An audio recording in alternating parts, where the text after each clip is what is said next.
Hello student, we start our new topic, demerits of Mendeleev's periodic table. In last lecture we studied the merits of Mendeleev's periodic table. In the demerits of Mendeleev's periodic table, our first point is the whole number atomic mass of cobalt and nickel is same. Therefore there was an ambiguity, means doubt regarding their sequencing table. Okay, we just see here cobalt having atomic mass 58.9. what is the near number, whole number? 59. And nickel having atomic mass 58.7. so what is its atomic mass in whole number? It is in 59. In our book these masses are given as a 59, so it can be easily understood. Then as both have the same atomic masses, then either cobalt is before nickel or nickel is before cobalt are placed in periodic table. That is nothing but the ambiguity. Means what is the position of cobalt and nickel in Mendeleev's periodic table is doubtful. Then position of isotopes was posed in placing them in his table. What does it mean? You know the isotopes. Isotopes have same chemical property but different atomic masses. We take the example of chlorine. Chlorine having atomic number 17 and atomic mass 35, or chlorine 17, 37. So atomic number are same 17 but atomic masses are different, that is 35 and 37. And you know that their element is according to their atomic masses. So chlorine 35 and chlorine 37 are placed in same places or different places.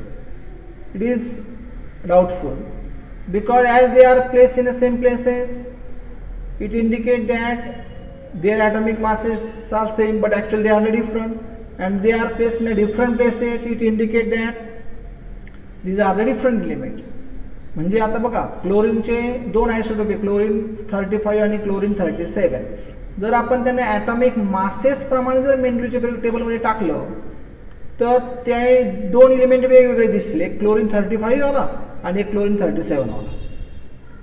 आणि जर ते आपण एकाच ब्लॉकमध्ये टाकले, एकाच ठिकाणी टाकले दोन्ही, कोण क्लोरीन 35 आणि क्लोरीन 37, तर काय होणार आहे की एकाच ब्लॉकमध्ये दोन एलिमेंट दिसले, एक 35 वाला आणि तो एक 37 वाला.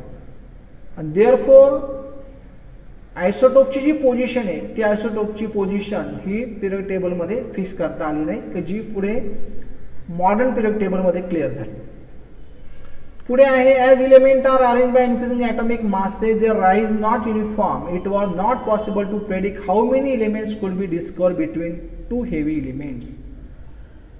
ॲटॉमिक एलिमेंटची अरेंजमेंट ॲटॉमिक मासेसच्या इन्क्रीजिंग ऑर्डरने होताना त्याच्यामध्ये जो चेंजेस होत जातो ॲटॉमिक मासेसचा, तो एकसारखा चेंज नाही, कधी चेंज जास्त आहे कधी चेंज कमी आहे. मग त्या दोन एलिमेंटच्या मध्ये काही एलिमेंट असतील का किंवा किती असतील हे आपण सांगू नाही शकत. आता फॉर एक्झाम्पल जर आपण काही एलिमेंट घेतले हेवी, तर सेरियमचा ॲटॉमिक मास 133 आहे आणि बॅरियमचं 137 आहे, म्हणजे ह्या दोघांमध्ये कितीचा फरक आहे? 4चा. पण बॅरियम आणि लॅन्थनम घेतला दोघांमध्ये 2चाच फरक आहे. टी आणि डब्ल्यू घेतला दोघांमध्ये 3चा फरक आहे. एयू आणि एच जी घेतला दोघांमध्ये 4चा फरक आहे, याच्यामध्ये 3चा फरक आहे, याच्यामध्ये 2चा फरक आहे, या दोघांमध्ये 6चा फरक आहे. समजा मी म्हटलं या दोघांमध्ये 2चा फरक आहे आणि 2चा फरक आहे म्हणून दोघं लगत आहे. आता याच्यामध्ये कितीचा फरक आहे? 6चा. जर आपण 2च्या डिफरन्सने घेतला, 207 नंतर 209, 232 नंतर 234 वाला, 234 वाला नंतर 236 वाला, म्हणजे ऍक्च्युली दोघांमधला जो डिफरन्स आहे तो डिफरन्स हा युनिफॉर्म नाही आहे, एकसारखा नाही आहे. आणि एकसारखा युनिफॉर्म नसल्यामुळे किंवा एकसारखा नसल्यामुळे त्याच्यामध्ये किती एलिमेंट एक्झॅक्ट असले पाहिजे हे आपल्याला अंडरस्टँड होत नाही. पुढे hydrogen shows similarity with halogen. आता कसं बघा, मॉलिक्युलर फॉर्म्युला हायड्रोजनचा काय आहे? H2 आहे आणि हॅलोजनचा पण कसा आहे? Cl2F2Br2 असा आहे. म्हणजे हायड्रोजनच्या प्रॉपर्टीज आणि हॅलोजनच्या प्रॉपर्टीज कशा आहे? सारखे. सिमिलरली त्याचप्रमाणे hydrogen show similarity with alkali metals, म्हणजे हायड्रोजनच्या आणि अल्कली मेटलच्या पण प्रॉपर्टी सारख्या आहे. म्हणजे बघा, हायड्रोजन हा हॅलोजनशी कंबाईन झाला तर HCl तयार करतो, मोनोव्हॅलंट येतो, आणि अल्कली मेटल क्लोरीनशी कंबाईन झाला तर NaCl तयार करतो. म्हणजे एका हॅलोजनशी जसा एक हायड्रोजन कंबाईन होतो तसाच एका हॅलोजनशी एक अल्कली मेटल सोडियम कंबाईन होतो. सिंपल लँग्वेजमध्ये hydrogen show similarity with halogen as well as alkali metal, म्हणजे हायड्रोजनचे काही गुणधर्म हे हॅलोजन सारखे आणि काही गुणधर्म हे अल्कली मेटल सारखे. मग what is the exact position of hydrogen? मग तो ग्रुप 1 मध्ये टाकायचा म्हणजे अल्कली मेटल मध्ये टाकायचा का ग्रुप 7 मध्ये म्हणजे हॅलोजन मध्ये टाकायचा? आता आपण टेबलवरनं परत बघू. हायड्रोजन जो आहे त्या हायड्रोजनच्या काही प्रॉपर्टी ह्या अल्कली मेटल सारखी, alkali metal lithium sodium potassium, आणि हायड्रोजनच्या काही प्रॉपर्टी ह्या फ्लोरीन आणि क्लोरीन म्हणजे हॅलोजन सारख्या पण आहे. मग what is the exact position of hydrogen? तो अल्कली मेटलमध्ये टाकायचा की हॅलोजनमध्ये टाकायचा? आता ॲक्च्युली तो मेंडेलिव्ह पिरियड टेबलमध्ये अल्कली मेटलमध्ये टाकलेला आहे. कशामुळे? ॲटॉमिक मासेसमुळे. आणि जर मॉडर्न पिरियड टेबलमध्ये जर तुम्ही गेले तर तो अल्कली मेटलमध्ये पण नाही आहे आणि हॅलोजनमध्ये पण नाही आहे, तो असा सेंटरला टाकलेला आहे अंडरस्टँडिंगसाठी. ठीक आहे, ते आपण मॉडर्न पिरियड टेबलमध्ये बघूच. आपण आता जस्ट काही डिमेरिट्स ऑफ मेंडेलिव्ह पिरियड टेबल घेतल्या ज्याच्यामध्ये कोबाल्ट आणि निकेल सारखे एलिमेंटचा होल ॲटॉमिक मास पूर्ण संख्या ही सारखी आल्यामुळे एक्झॅक्टली त्यांची पोझिशन कोण अगोदर आणि कोण नंतर हे क्लिअर होत नाही. आयसोटोपचे ॲटॉमिक नंबर सेम असतात परंतु ॲटॉमिक मासेस वेगळे असतात, आणि मेंडेलचं पिरियड टेबल ते ॲटॉमिक मासेसवर आहे, म्हणजे त्याची एक्झॅक्ट पोझिशन कुठे ठेवायची हा प्रॉब्लेम आहे. आणि नंतर जर एलिमेंट्स हे मेंडेलच्या पिरियड टेबलमध्ये इन्क्लुडिंग ॲटॉमिक मासेसमध्ये ने अरेंज झालेले पण त्यांच्या ॲटॉमिक मासेसमधला डिफरन्स हा युनिफॉर्म म्हणजे एकसारखा नाही आहे, त्यामुळे कधी 2चा डिफरन्स दिसतो, कधी 4चा दिसतो, कधी 6चा दिसतो. मग मध्ये किती एलिमेंट्स त्या दोघांच्यामध्ये हे क्लिअर होत नाही. हायड्रोजन जो एलिमेंट आहे त्याच्या काही प्रॉपर्टीज ह्या हॅलोजन सारख्या आहे, काही प्रॉपर्टीज ह्या अल्कली मेटल सारख्या आहे. मग त्याची एक्झॅक्ट पोझिशन काय आहे, म्हणजे तो अल्कली मेटलमध्ये प्लेस करायचा की हॅलोजनमध्ये प्लेस करायचा ह्याविषयी डाऊट आहे. असे 4 डिमेरिट्स मेंडेलिव्ह पिरियड टेबलमध्ये आहेत. हे सगळे डिमेरिट्स पुढे आपण जर मॉडर्न पिरियड टेबल घेतला तर त्याच्यामध्ये क्लिअर झाले. अजून काही डिमेरिट्स आहे ते सिलेबसमध्ये नाही, ते मी जस्ट एक्सप्लेन करतो. तुम्ही जर हे एलिमेंट बघितले ऑस्मियम, इरिडियम आणि प्लॅटिनियम, तर OSचा 194 ॲटॉमिक मास आहे आणि IRचा 192 आहे.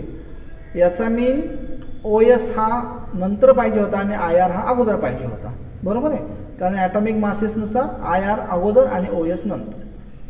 पण ॲक्च्युली यांची पोझिशन पण आपल्याला रॉंग वाटते, कारण OS 194 असूनही ॲटॉमिक मास मोर असूनही तो अगोदर आहे आणि IR ॲटॉमिक मास लेस असूनही तो नंतर आहे. हे पण एक लिमिटेशन आहे, पण ते आपल्या सिलेबसमध्ये नाही आहे, त्यामुळे आपण त्याच्याविषयी डिस्कशन नाही करणार. आता आपल्याला काही क्वेश्चन दिलेले आहे, यूज युअर ब्रेन पॉवर बुकमध्ये पेज नंबर 20वर, ते आपण एक्सप्लेन करणार आहे आणि मग त्यावरती डिपेंडंट आपण होमवर्क घेऊ. पहिला पार्ट आहे write the molecular formula of oxides of the following element referring to the Mendeleev periodic table. तुम्हाला सोडियम आणि सिलिकॉन असे 2 एलिमेंट दिले. क्वेश्चन मी परत एकदा व्यवस्थित एक्सप्लेन करतो. सोडियम आणि सिलिकॉन हे 2 एलिमेंट दिलेले आणि मेंडेलिव्ह पिरियड टेबलचा स्टडी करून तुम्हाला सोडियम आणि सिलिकॉन या 2 एलिमेंटचं काय करायचं आहे, ऑक्साईडचा फॉर्म्युला लिहायचा. आता आपण मेंडेलिव्हच्या पिरियड टेबलकडे जाऊ. तुम्हाला सोडियम कुठं दिसतोय? सोडियम दिसतोय या फर्स्ट ग्रुपमध्ये, बरोबर आहे. आणि सोडियमचा ऑक्साईडचा जो फॉर्म्युला असेल तो कसा असेल? R2O. मी मग तुम्हाला सांगितलं मागच्या लेक्चरमध्ये, R काय इंडिकेट करतो? या ग्रुपमधले एलिमेंट्स. मग जर मी Rच्या जागी Na टाकला, बरोबर, मला कोणता फॉर्म्युला येईल? Na2O. Na2O. आता आपण बघू मगाचा परत, हा बघा Na2O मिळाला मला, कारण Na हा फर्स्ट ग्रुपमध्ये. आता आपण दुसरं एक्झाम्पल घेऊ सिलिकॉनचं. आता सिलिकॉनची पोझिशन बघायची पिरियड टेबलमध्ये. बघा बरं सिलिकॉन कुठे आहे? सिलिकॉन इथे, बरोबर आहे. आणि सिलिकॉनचं जे ऑक्साईड आहे त्याचा फॉर्म्युला काय आहे, RO2 आहे. म्हणजे मी आरच्या जागी काय टाकणार, SI टाकणार. म्हणजे मला काय फॉर्म्युला मिळणार, SiO2. ठीक आहे. आता इथं जर तुम्ही फॉर्म्युला बघितला तर तुम्हाला SiO2 मिळेल, कारण पिरियड टेबलमध्ये तो RO2 फॉर्ममध्ये. कळलं की. आता तुम्हाला जशी हे दोन इलेमेंटचं मी एक्सप्लेनेशन करून दाखवलं, तसे तुम्हाला हे होमवर्कसाठी हे एवढे इलेमेंट या सगळ्यांचं तुम्हाला फॉर्म्युला लिहायचे. एक एक्झाम्पल तुम्हाला करून दाखवले दोन. तरी मी कॅल्शियमचं एक एक्झाम्पल आपण घेऊ. आता कॅल्शियम पिरियड टेबलमध्ये बघायचं मेंडेलिव्हच्या कुठं दिसतो, CA इथं दिसतोय, बरोबर आहे. आता CAचं ऑक्साईड कोणतं आहे, RO. म्हणजे आरच्या जागी मी काय टाकेल, CA टाकेल. म्हणजे मला काय मिळेल, CaO. असे तुम्ही बाकी इलेमेंट घेऊन त्यांचे ऑक्साईड्स राईट करू शकता. ठीक आहे. इथे कार्बन आहे, रुबिडियम आहे, फॉस्फरस, बॅरियम, क्लोराईड आणि स्टीन या सगळ्यांचे तुम्हाला ऑक्साईड राईट करता येईल. दुसरा पार्ट आहे त्याच्याशी, write the molecular form of the compound of the following element with hydrogen. त्यांना हायड्राइड्स म्हणतात. Referring to the Mendeleev period table. म्हणजे काय करणार तुम्ही, जसे हे तुम्ही इलेमेंटचे ऑक्साईड बघितले तसे आता इलेमेंटचे हायड्राइड बघायचे. जसं इलेमेंट हा ऑक्सिजन बरोबर कंबाईन करून तुम्ही फॉर्म्युला लिहिला, तसेच इलेमेंट तुम्हाला हायड्रोजन बरोबर कंबाईन करून फॉर्म्युला लिहायचे. आता पहिले एलिमेंट दिले तुम्हाला कार्बन, बरोबर. आता परत आपण मेंडेलिव्हच्या पिरियडिक टेबलकडे जायचं. कुठं दिसतोय कार्बन, इथे दिसतोय, बरोबर आहे. आणि हे कार्बनचं आहे हायड्राइड. अगोदर आपण कशाचा अभ्यास केला, त्यांच्या ऑक्साईडचा. आता काय करणार, हायड्राइडचा. आता मी R जो आहे हा R, या Rच्या जागी काय टाकणार, हा कार्बन टाकणार. म्हणजे मला काय मिळणार, CH4, बरोबर आहे. आता इथे बघा तुम्हाला परत काय मिळालेलं आहे, CH4. कसं, कारण ते RH4 हायड्राइड असतं आणि आरच्या जागी मी टाकला C. आता दुसरं तुम्हाला दिलं इलेमेंट सल्फर. आता परत इथं तर एक्सप्लेनेशन दिलंच आहे, पण पिरियड टेबल पण आपण वापरू. आता सल्फर बघणार तुम्ही,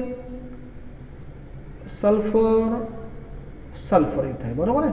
सल्फरचं हायड्राइड कोणतं आहे, त्या ग्रुपमधलं RH2. आता आरच्या जागी मी काय टाकणार, S. म्हणजे मला काय मिळेल, SH2 मिळेल, SH2. आता SH2 मी इकडं लिहिताना कसं लिहितो, SH2. आता ॲक्च्युली नवीन मेथडनुसार हा सल्फर हा इलेक्ट्रोनिगेटिव्ह असतो, हायड्रोजन इलेक्ट्रो पॉझिटिव्ह आहे. तुम्हाला पुढे मॉडर्न पिरियड टेबलमध्ये कळेल, म्हणून मी लिहिताना H2S लिहिलेलं आहे. SH2 पण बरोबर आहे, H2S पण बरोबर आहे, पण नवीन मेथडनुसार आपल्याला ही वापरायचे. हे चुकीचं नाही, पण ही सवय लावायची. आता आपल्या बुकमधला जर तुम्ही पिरियड टेबल बघितला तर त्या पिरियड टेबल तुमच्या लक्षात येईल की हा R2O असा नाही लिहितो, R2O केलेला आहे. म्हणजे हा जो 2 आहे ना, हा सबस्क्रिप्ट इथं दिलेला सबस्क्रिप्ट म्हणजे तळाला आहे. पण आपल्या बुकमधल्या टेबलमध्ये तो स्क्वेअर दिसतो तुम्हाला. तर ॲक्च्युली जरी तो स्क्वेअर दिसेल तरी लिहिताना तुम्ही एक्झाम्पल किंवा सॉल्व करताना R2Oच लिहा.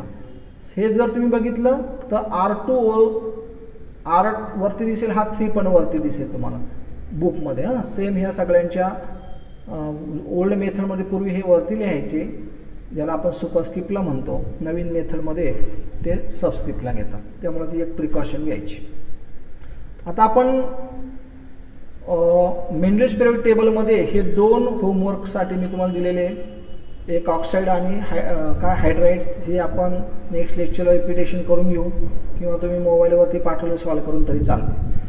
आत्तापर्यंत आपण जो स्टडी केला हा स्टडी पर्टिक्युलरली ॲटॉमिक मासेसवर डिपेंड होता. पहिला आपण जो डोबेरानस ट्रायड घेतला, त्या डोबेरानस ट्रायड्समध्ये इलेमेंटचे ग्रुप केले होते 3 सेम केमिकल प्रॉपर्टीचे, आणि त्यांचे ॲलिमेंट ॲटॉमिक मासेसच्याच इन्क्रीजिंग ऑर्डरने होते. दुसरा जो आपण न्यूलँड्स ऑक्टेव्ह घेतला, त्या न्यूलँड्स ऑक्टेव्हमध्ये पण इलेमेंटची अरेंजमेंट ही इन्क्रीजिंग ॲटॉमिक मासेसनच होते. आणि आता जो आपण मेंडेलिव्ह पिरियड टेबल फिनिश केला त्याच्यामध्ये पण इलेमेंटची अरेंजमेंट ही ॲटॉमिक मासेसनच होते. पुढे जो आपल्याला मेन मॉडर्न पिरियड टेबल घ्यायचा आहे, याच्यामध्ये इलेमेंटची अरेंजमेंट ही ॲटॉमिक मासेसने नाही. आता इथून ॲटॉमिक मासेस तुम्ही विसरून जायचं नाही, ॲटॉमिक नंबरवरती कॉन्सन्ट्रेट करायचं. आता ज्यावेळेस सायंटिस्टने वेगवेगळ्या इलेमेंटचा स्टडी करायला सुरुवात केली त्यावेळेस त्यांचं असं लक्षात आलं की इलेमेंटच्या प्रॉपर्टीज ह्या ॲटॉमिक मासवरती डिपेंड नसतात, त्या ॲटॉमिक नंबरवर डिपेंड असतात. आणि म्हणून मोस्ले नावाच्या सायंटिस्टने एक मॉडर्न पिरियडिक लॉ बनवला, त्याला म्हटलं जातं properties of elements are periodic functions of their atomic numbers. बघा, जेव्हा तुम्ही मेंडेलिव्हचा पिरियडिक लॉ स्टडी केला त्यावेळेस हे स्टेटमेंट ॲज इट इज होतं, फक्त हा चेंज होता. According to Mendeleev's periodic law, properties of elements are periodic functions of their atomic masses. आणि मॉडर्न पिरियडिक लॉ मध्ये काय आहे, properties of elements are periodic functions of their atomic numbers. हा दोघांमध्ये बेसिक डिफरन्स तुम्हाला दिसेल. ठीक आहे, आपण नेक्स्ट लेक्चरला मॉडर्न पिरियडिक टेबलचा स्टडी करणार आहे. आपल्या बुकमध्ये मॉडर्न पिरियडिक टेबल आहेच, की ज्याच्यामध्ये तुम्हाला डोबेरानाचे ट्रायर्स, न्यूलँडचे ऑक्टेव्हज, मेंडेलिव्हज पिरियडिक टेबल या सगळ्यांमध्ये असणारे दोष किंवा डिमेरिट्स हे सगळे तुम्हाला मॉडर्न पिरियडिक टेबलमध्ये क्लिअर झालेले दिसते. ओके, काही डाऊट असेल तर आपल्याला फोन करू शकता किंवा तुम्ही विचारू शकता, व्हॉट्सअपवर तुम्ही क्वेश्चन टाका. नेक्स्ट लेक्चरला आपण मॉडर्न पिरियडिक टेबलला स्टार्ट करू.